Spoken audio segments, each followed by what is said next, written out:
Hi, welcome to the Devtorium Podcast, where we talk about real trends in technology, in marketing, product development, and how the technology is making a real impact in the world. This is our first episode, so embrace some novice imperfections here and there, but that is not something you see in our development. We are a top-notch, world-class development company. We are headquartered in the United States, New York, Chicago, and South Carolina. And we have about 5 development offices all around Eastern Europe, dominantly based in Ukraine. And yes, the world has impacted us a little bit, but we are still continuing. We still grow. Our team is, it's an act of valor how they have, moved forward given all the daily challenges and the challenges that they face time and over again. But even with that, we have been producing world-class quality software, the websites, the overall work by our team.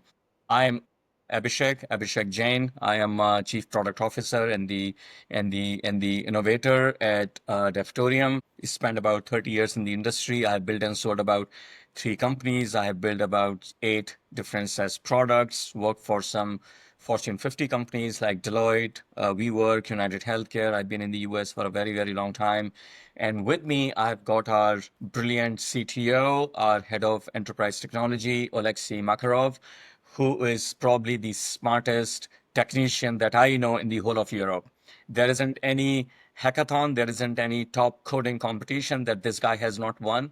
He was the brain behind our own AI product, Marquette, which was my baby child, but he's the one who put the blood and the veins and the flesh and muscles and everything in that product. So meet Lexi.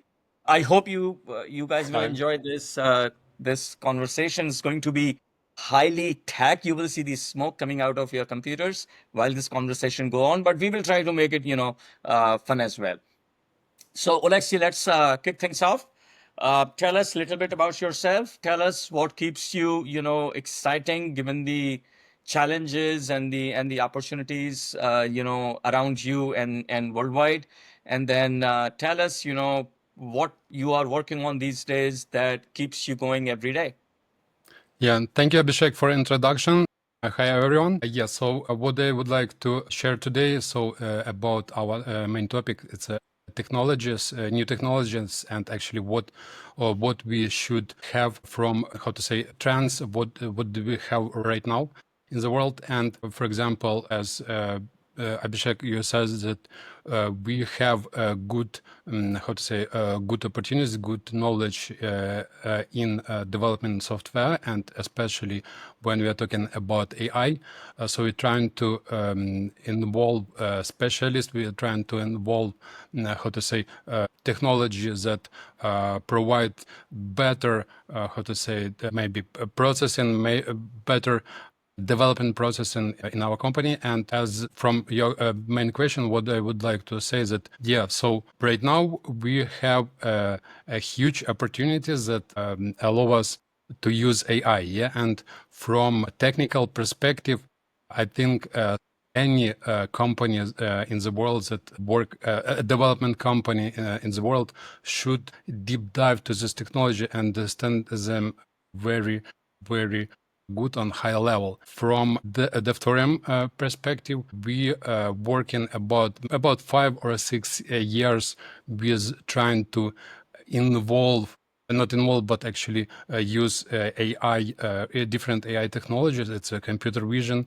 it's a large language models, and even now with maybe some hype related to this technology, we are trying to evaluate what could be as a good opportunity or what it could be as something like hype, but it should not be implemented, for example, in real projects. But when maybe it would be better to start from business part, not from development part, not about our work with client. Actually, I mean that we can talk about what company inside the company should do to improve the general work, general performance of company. You know that right now we are using, so actually in the world, it's a lot of techniques that allows you to automate the processes. For example, 5-6 years ago, even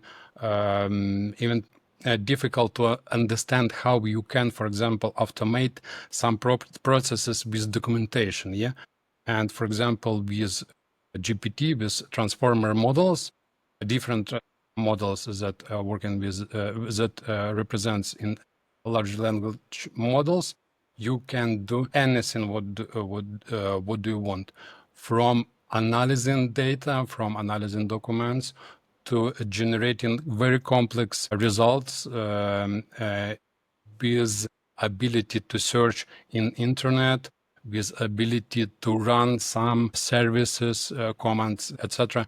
And I think right now we have a huge ability to improve internal processes in companies, not depend of what actually you're doing. It could be not only software, some software company. It could be any company that works with documents, that works with unstructured data. You should understand that now we have a huge abilities to use AI for improving these processes. And for example, if we are talking about what we can provide for our clients, yes, so what we can give to our clients. Of course, it's also some techniques that exist right now. So it's ability to work with huge textual data, and of course, it's not just content generation tasks. More, I'm talking about more tasks that require some analysis, data analysis. And for example, for business, when you have ideas, when you have a lot of information, such technology should be helpful. Yeah, so it's a maybe very short, brief vision of what we have right now. Yeah, but also we have a lot of different scenarios when we can use computer vision from technical perspective. As you know, computer vision, it's not a new technology. We had about 10 years starting from competition, ImageNet, and 10 years ago, AI, especially models for computer vision such as AlexNet, helps to to resolve tasks related to fast and very with very high quality detection of some objects on images, on pictures, etc. But now it exists much more different features that you use in computer vision, and it could be not only object detection, it could be some kind of object segmentation, object tracking, ability to compare different type of objects. For example,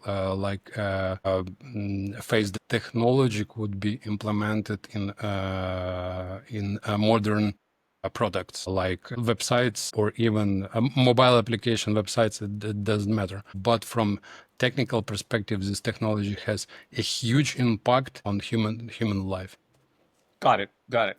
That's great. That's great. Spot on. I did not expect any less. So, Oleksii, I have two questions for you, and maybe I have my own opinion on this question myself, because I get this question asked a lot, because everyone knows how much I love this whole AI space, and we built our product. I was a consulting CTO for a realtor in the healthcare space, and everyone asks me, and I go to ton of these conferences. Oh, by the way, just so everyone knows, we are going to be in Affiliate Summit East in New York, August 4th, 5th, and 6th. So if you already haven't done so, go to my LinkedIn profile, find a QR code, and then set up a meeting with me. I'm also going to be in Bucharest in September 8th, 9th, and 10th. This is going to be an incredible conference for AI, or of all the AI enthusiasts and in the fintech space. So if you don't find me in New York, you're going to find me in Bucharest, Romania. Coming back to my question, so I have two questions for you. One is more of a debate. I hope it's going to be a nice, healthy, nerdy debate between you and I.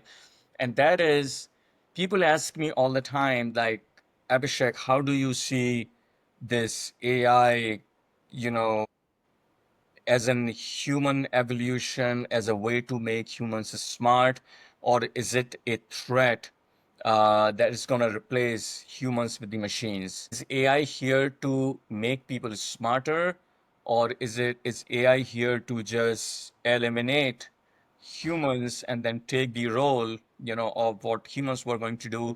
So are we going to see a huge unemployment skyrocketing because what people were doing before, now AI can do it for them, like the prescription readiness or writing code, like Microsoft just, I think they just laid off about 10% of their workforce in the last 3, 4 years. They have been doing it every year. I have a whole different opinion on this, but before I start to, say what I think, what this AI is going to do, I would like to know your answer. And then the other question I have is, which I think you are probably the best guy to answer this. What you think is the most effective, smartest, and most realistic way for business to go about adopting AI? What is the right start for them? Instead of go and make a whole dent in the universe with the AI, what would be a nice incremental way to adapt to the AI so it comes in as if, not the whole world had to rock, and then people, because right now AI is being not looked at as a friend, but as more of a foe. So I would love to know what you think. Mhm. Okay, yeah, thank you for question. Very interesting question, especially first one. We yesterday I discussed very similar question with my friends. So, from my opinion, I think the first of all AI and just maybe one important point. When we are talking about AI, it's a very huge amount of technologies of machine learning. It's a classic machine learning algorithm. It's a deep learning. I'm talking about neural networks, and actually, this set of technologies allows to improve quality of life. Yeah, from one hand, I will provide very specific examples. So, vibe coding. Yeah, so vibe coding or using AI for generating a code. So a lot of developers right now have this question: what would be in few years? Is it possible to have situation when AI can exchange the developer? Yeah, and for example, we will have situation when only AI will write applications, for example. Yeah, or when we are talking about some other domains, not only software development, what could be in future, and could AI be better than human? Yeah, than usual human. And answer very simple. So we already have a lot of results, a lot of tasks where AI is much better than usual people. And even if we are talking about art, we can see that it's a lot of application, a lot of different diffusion models that allow us to generate images or music or something like some another products that, for example, 5-10 years ago, we thought that AI can help with very usual tasks, but not with art. And now we see that art, it's a main, I have to say, main direction when AI had huge, very good results. But from other hand, we know that people would like to control everything. I'm not sure. So actually, I believe that even with better models, even with better solutions that can replace people, human itself will have some control on this power. And for example, if we return to technical perspective, to development process, software development process, even here, I'm not sure that it would be a situation when during 4 years we have the models that can completely replace the user. Why it happens? You can see it during the development process. I'm actually using AI for generating code or for validating some parts of code. But actually, for me, it's a tool. It's not, how to say, some miracle that allows me to write all my code. No, it's for current moment, and theoretically, it's impossible to have a very good code for a big project that would be written by 100% by the AI. Yes, I'm sure that models that right now developed by OpenAI or some Google Meta, it doesn't matter. So they will be much better than now, and they will have much better ability to write the code.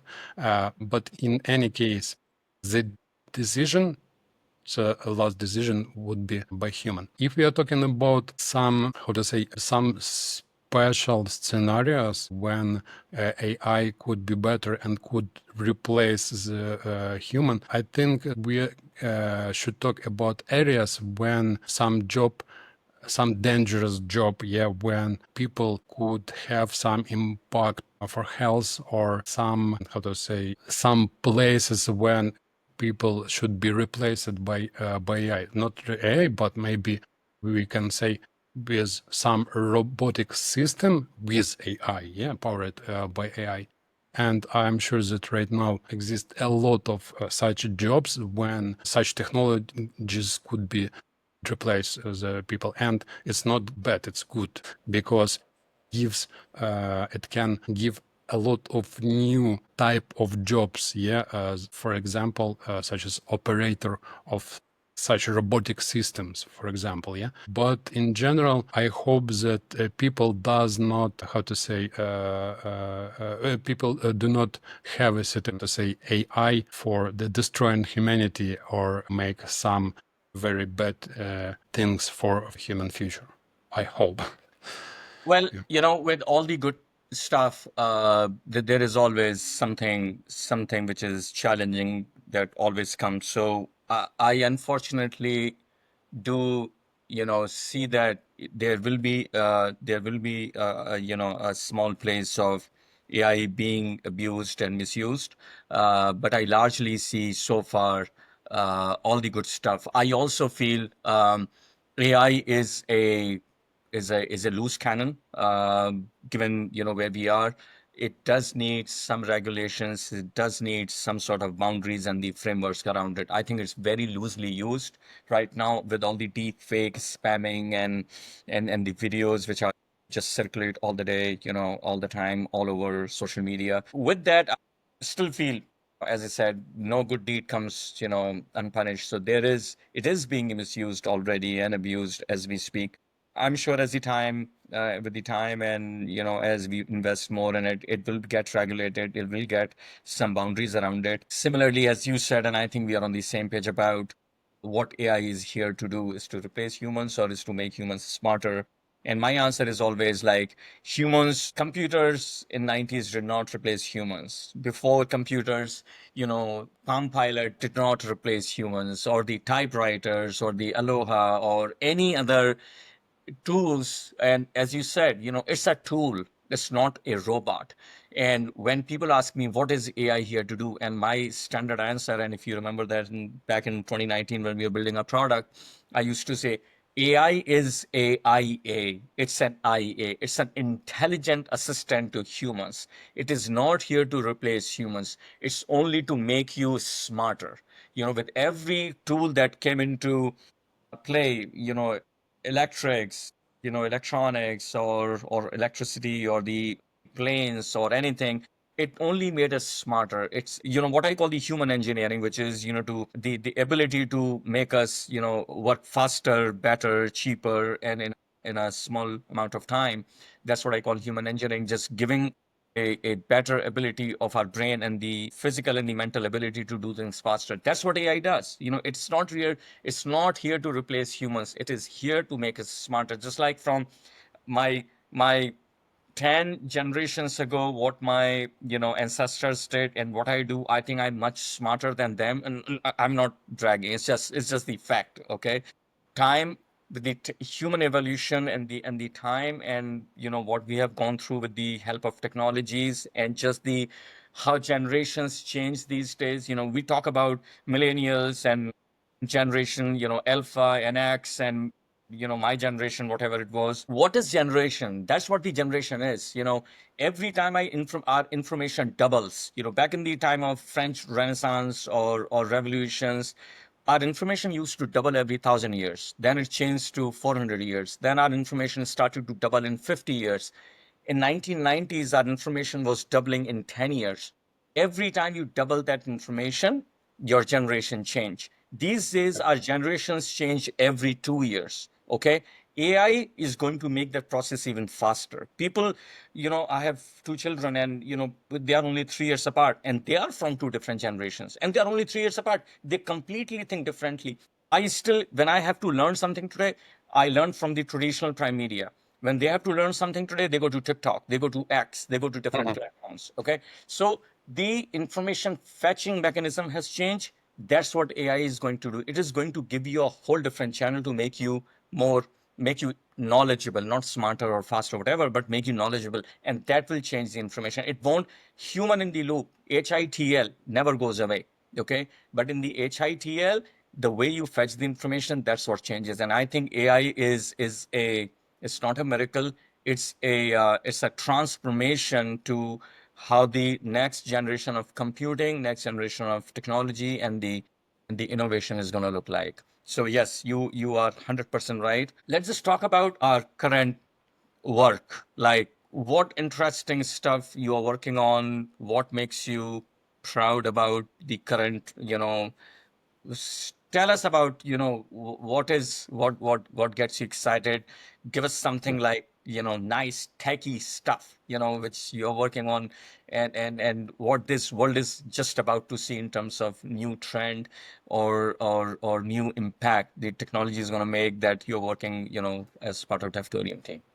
And thank you for the question about technologies and what I'm working on right now, and what actually make me feel better, because I like to learn something new and try by myself some new technologies. And for example, right now I'm working on projects when I'm using some kind of edge devices, we can say it's IoT, with AI, with combination with AI. And it's very interesting point here, because as we talked earlier, that for some specific jobs we can find solutions when with robotic system we can replace people, for example, for some dangerous type of work, yeah, or maybe we can automate something. And when we are talking about edge devices, I think that right now it's a very interesting perspective, because, for example, a few years ago we have a lot of such boards, for example, Raspberry Pi or Orange Pi, and these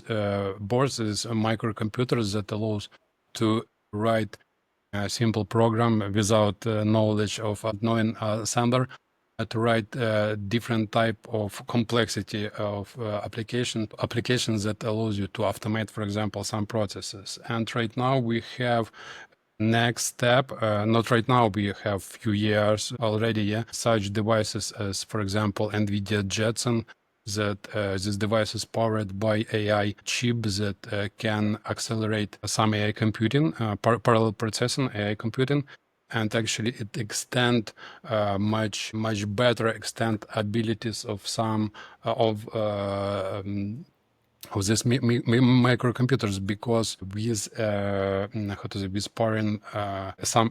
with powering these devices by some AI models, you can build any type of solution, from computer vision to some ability work with LLMs, analyzing data, generating data, etc. It depends only to your your ideas, yeah, what it can do. And for this project, I cannot open all details Of course. about projects, because it covered by NDA.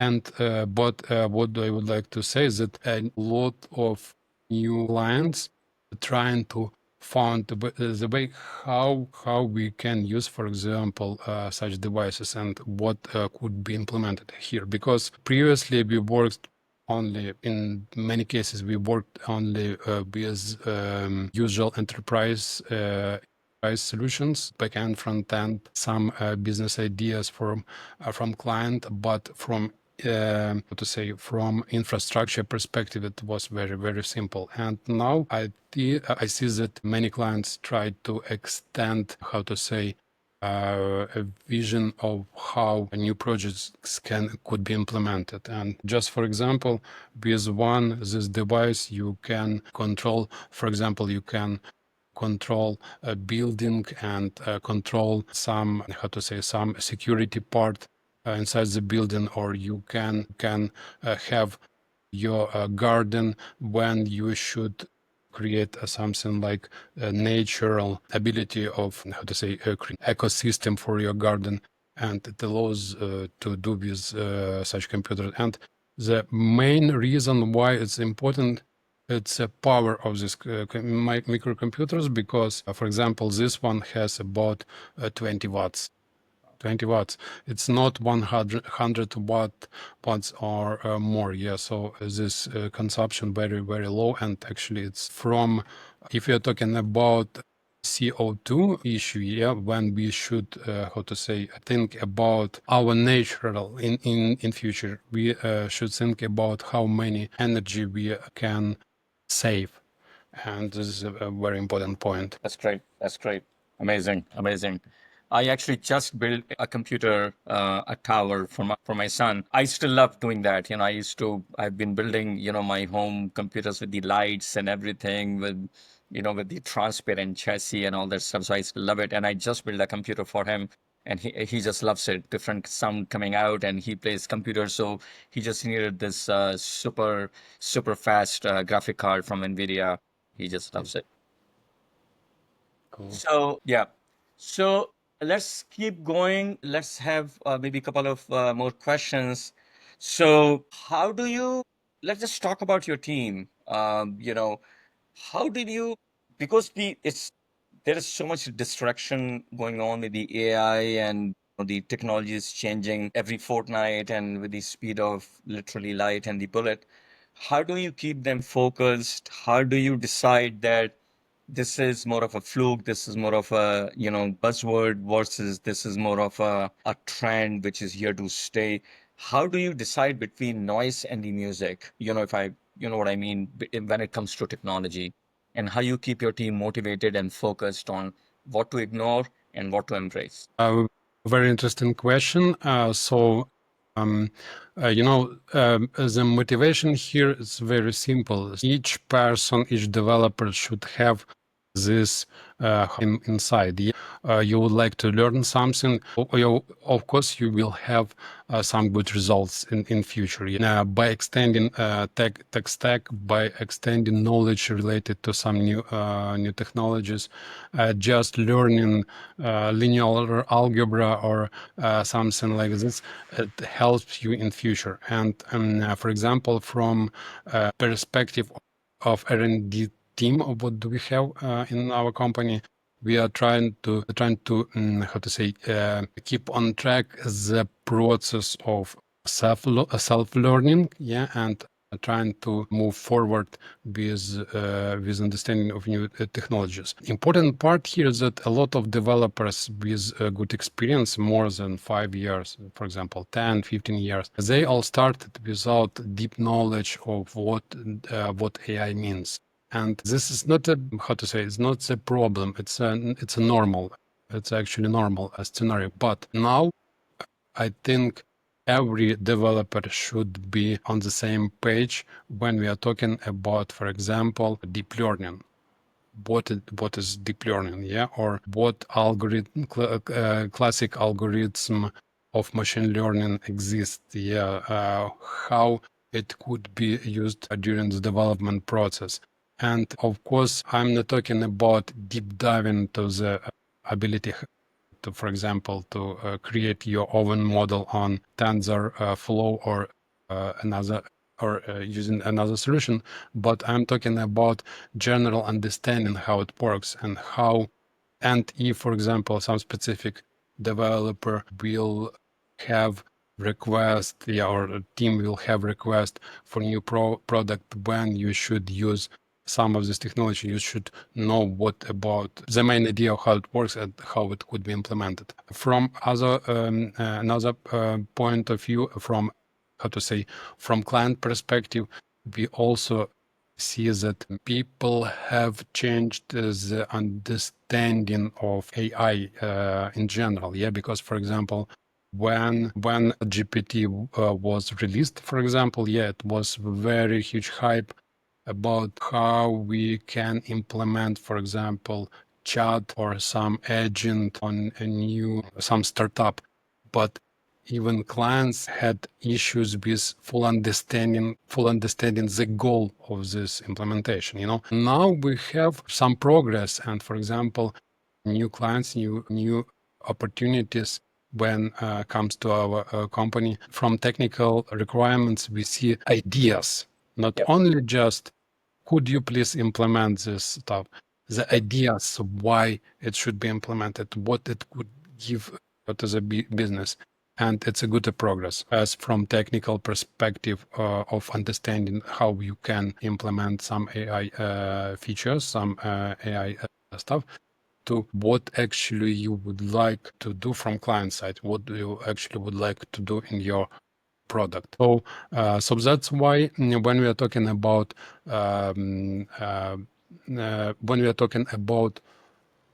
what could be good or what could be bad, first of all, we should understand what do you know about this particular stuff, yeah? And when you have some knowledge, when you have some ideas, especially when you have, how to say, some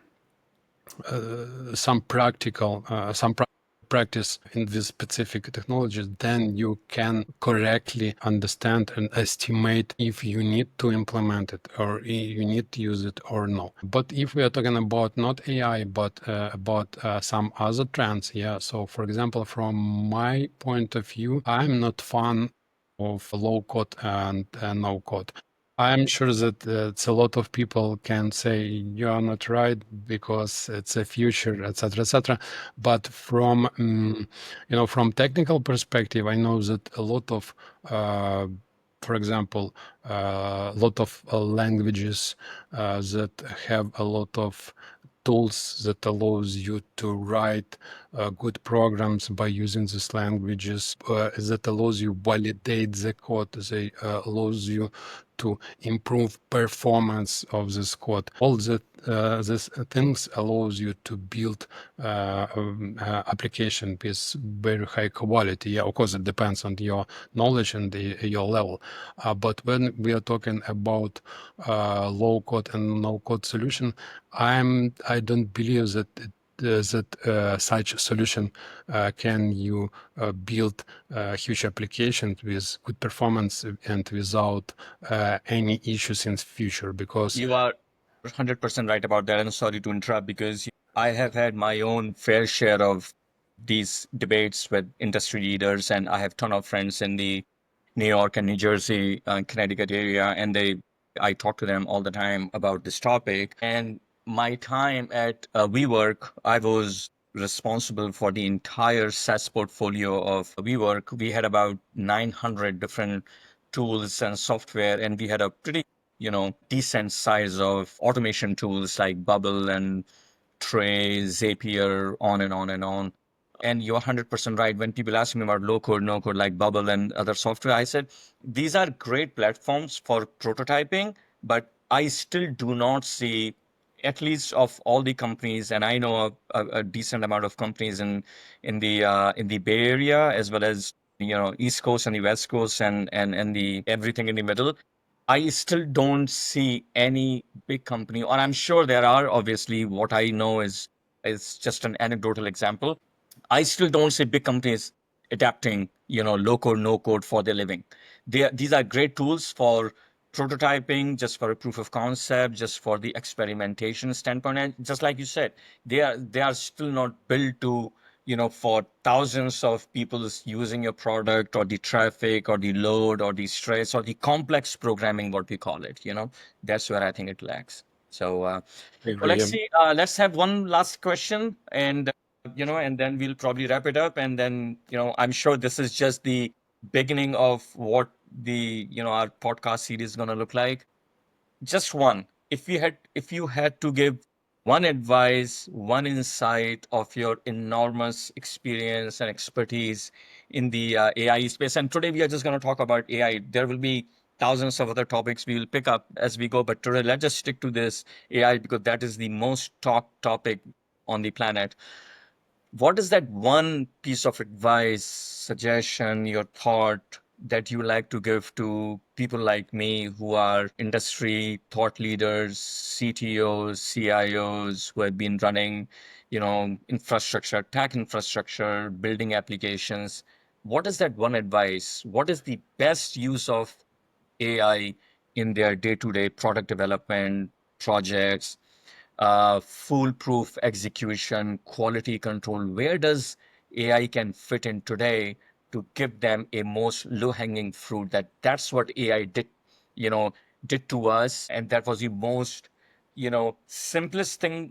simplistic thing that we could do with the AI that gave us the highest level of impact in my organization.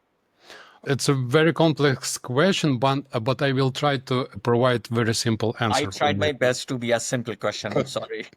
Yeah, yeah, okay. So AI in general, for example, if you are talking about GPT or the other LLMs, they allows you to learn something in very fast way. Important thing here is that you need to use this ability. So everyone should learn something new because, as you said, the progress is not just a linear process. Yeah, everything in our time, everything doubling in time and in complexity. I'm talking about knowledges. Yeah, Yep. so that's why you should be on every person in his specific area. It should be on top of this edge. But from another hand, you should think about your health because even continuous learning process, it requires some small periods for rest. And it means that you should improve yourself, but you should think about your health. It's an important part. That's great. That's incredible. That's incredible. This couldn't be said better, what you just said.